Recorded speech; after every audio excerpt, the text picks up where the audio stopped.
मैं आज आपको एक ऐसी कहानी सुनाने जा रही हूँ जो सितारा के बारे में है। तो चलिए हम शुरू करते हैं। भाग्य में किसके क्या लिखा है कोई नहीं जानता। पुरुष स्त्री का भेद सिर्फ कहने के लिए है। सबसे बड़ा फर्क करीबी दिलाती है। हैसियत आपकी जैसी होगी आपका ओहदा भी वही होगा।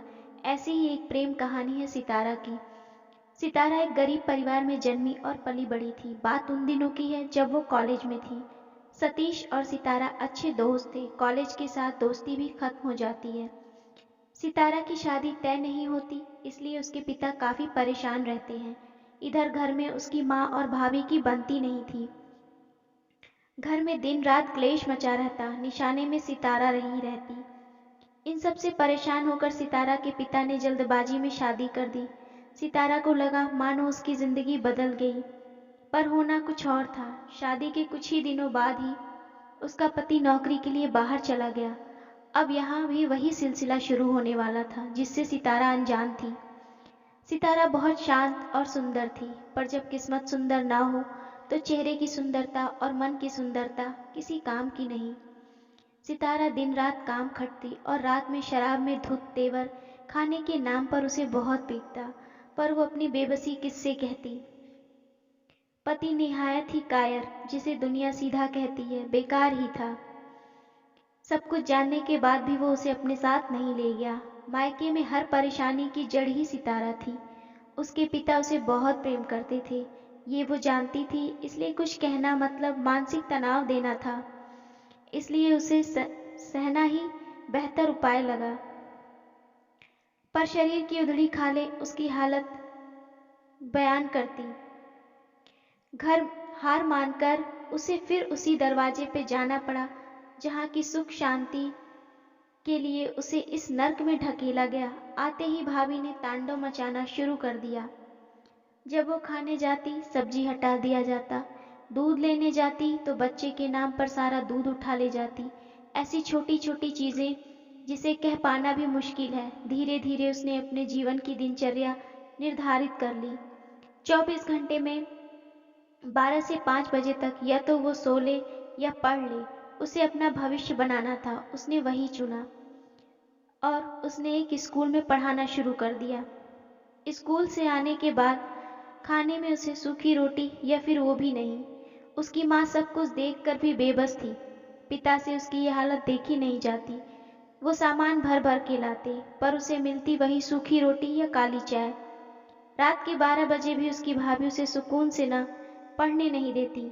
जहाँ वो जाती कुछ न कुछ उपद्रव शुरू कर देती, कुछ नहीं तो टीवी ही बहुत तेज चला देती। इतने पे भी मन नहीं भरता तो लड़ाई शुरू कर देती।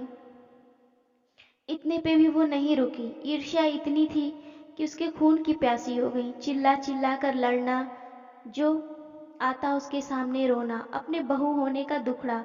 चरित्र ऐसा मानो उससे किस जन्म का बदला ले रही हूँ।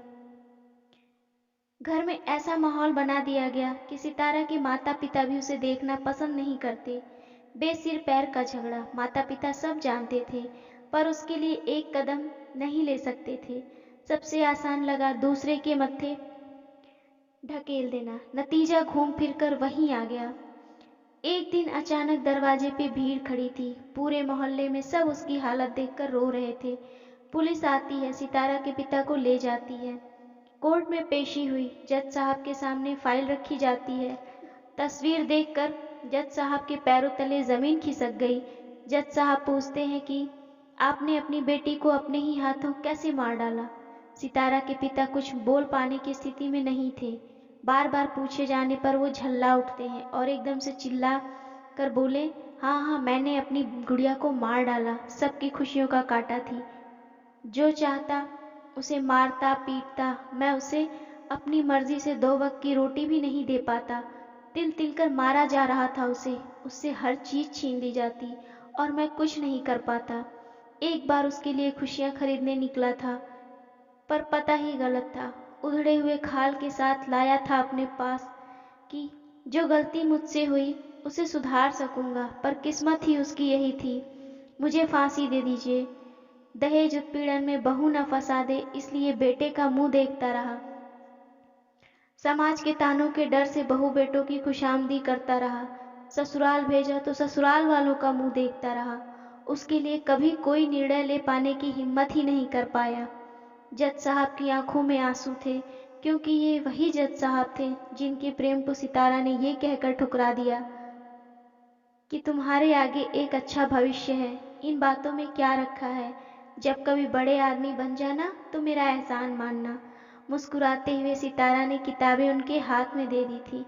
जज साहब समझ ही नहीं पा रहे थे कि मिला भी तो इस तरह। वो सोचने लगे कि गरीब होना क्या इतना बड़ा अपराध है, उसमें कमी ही क्या थी। अब मैं इस कहानी के साथ आपसे विदा लेती हूँ। प्लीज़ मेरे वीडियो को सब्सक्राइब और लाइक करें। ये कहानी मैंने खुद लिखी है, मुझे मोटिवेट करने के लिए। इसे ज़्यादा से ज़्यादा शेयर करें और कमेंट करें।